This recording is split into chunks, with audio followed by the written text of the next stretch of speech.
porque es un delito que no ha sido judicializado o no ha sido sentenciado. La norma nos indica que es necesario que por lo menos haya indicios plurales, concurrentes, sobre este delito presente. No es necesario que esté investigado, ni judicializado, ni sentenciado, ni condenado. Pero ¿qué pasa si nosotros tenemos un proceso y tenemos una absolución?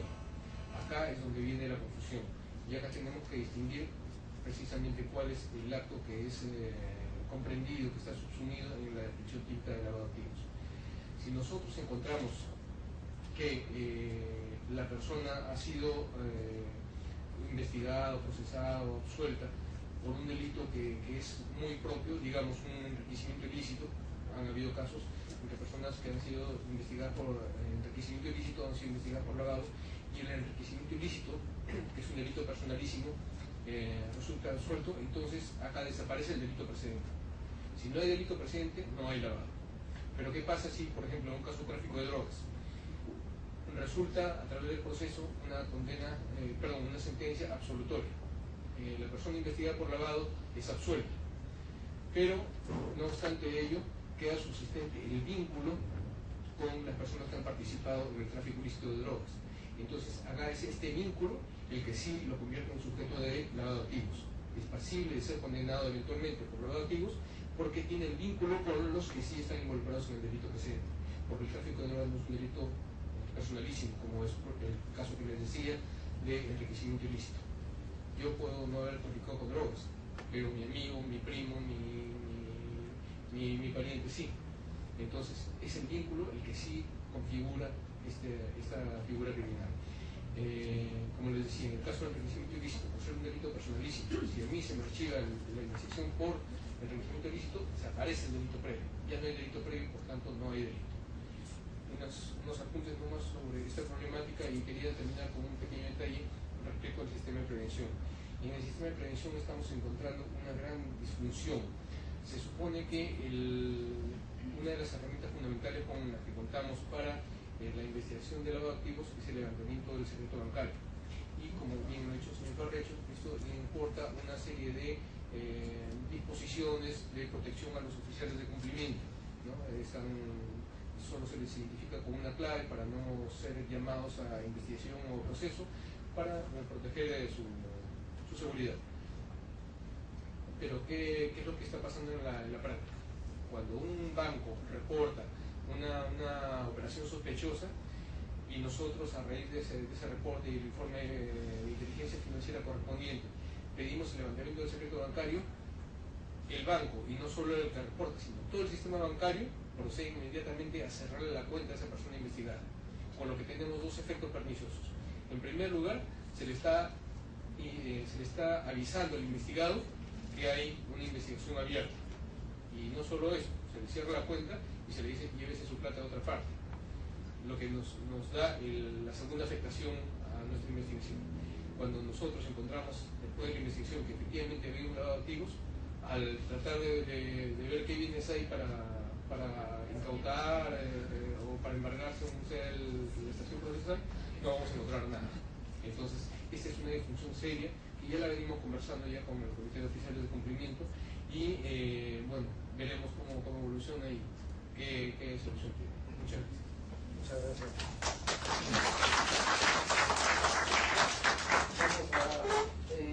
Vamos a dar paso a la contestación de algunas preguntas que se han formulado. Dejo al doctor Salvador Neira para contestar una pregunta formulada.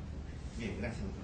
Una pregunta. Dice, ¿debemos considerar que la pérdida de dominio es una medida cautelar, puesto que se da apenas se apertura el proceso penal? La misma norma establece que no es propiamente medida cautelar, porque es pérdida de dominio, como su nombre lo dice, pero sí, nuestro artículo 10 establece unas medidas cautelares durante el proceso. Iniciado el proceso de pérdida de dominio, que es un proceso especial, el artículo 10 establece durante la decisión de su inicio, dice el fiscal, de propia iniciativa o sustituto procurador, podrá solicitar al juez competente las medidas cautelares sobre los bienes muebles o inmuebles objeto del proceso. Pero no es, dando la respuesta, no es propiamente una medida cautelar la pérdida de dominio, porque el artículo 15 indica los efectos de la sentencia. La sentencia declara la pérdida de dominio, dice, y la extinción de los derechos y o títulos de los bienes principales o accesorios. Es decir, no sería medida cautelar, porque se pierde la titularidad. Al inicio sí se puede pedir medida cautelar mientras dure el proceso de pérdida de dominio. Si quieren comentar alguno de los presentes algo más a lo que se preguntó. Si me permite, Sí, doctor, por favor. yo quisiera contribuir un poco a que entendamos, pero ¿por qué el legislador peruano ha recogido este proceso que es natural de Colombia y todo? Porque a lo que los legisladores les lleva a introducir estas nuevas figuras es un poco la realidad existente.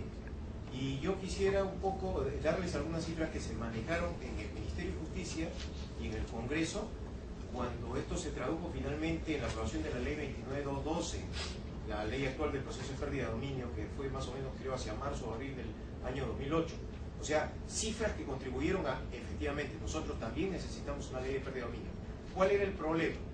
Y eso lo han visto más en el Ministerio Público.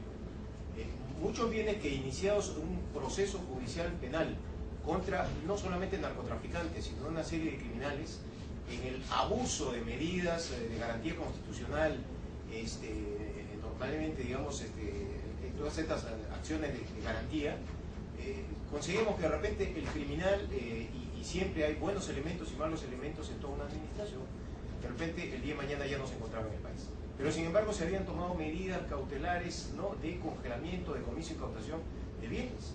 Y esos bienes tienen que conservarlos hasta que haya una sentencia final o hasta que se pueda traer al procesado para en su presencia, porque no se permite condenar en ausencia, poder emitir un fallo condenatorio, el Estado.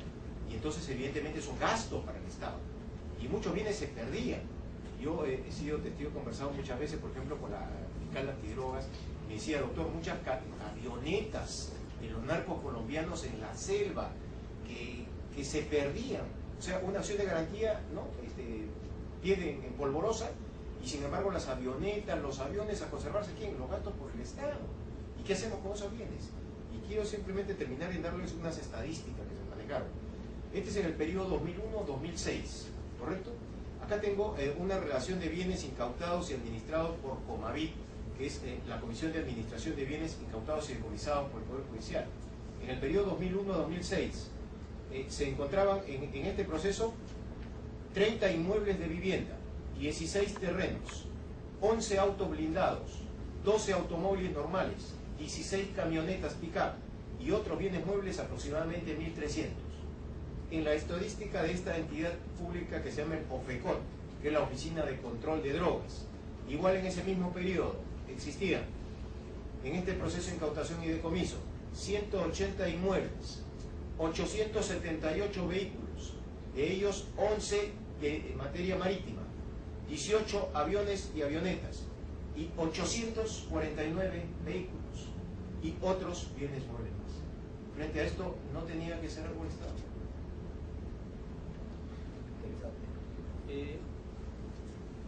Vamos a dar la palabra al doctor Castañeda para dar respuesta a una pregunta algo extensa que le ha llegado. Bueno, la pregunta dice así. En un reciente estudio de diagnóstico sobre lavado de activos, han concluido que en el Perú la actividad de lavado de activos representa un movimiento de 3.250 millones de dólares. ¿Considera usted que tiene sustento dicho monto? De ser así, a su criterio, ¿cuáles serían los delitos precedentes que originaron los fondos económicos? ¿Qué acciones realiza el Estado para implementar las acciones investigatorias de lavado de activos utilizando la modalidad cibernética? Bueno, es una pregunta muy interesante, son varias preguntas acá y tienen distintas respuestas. Intentaré responderles.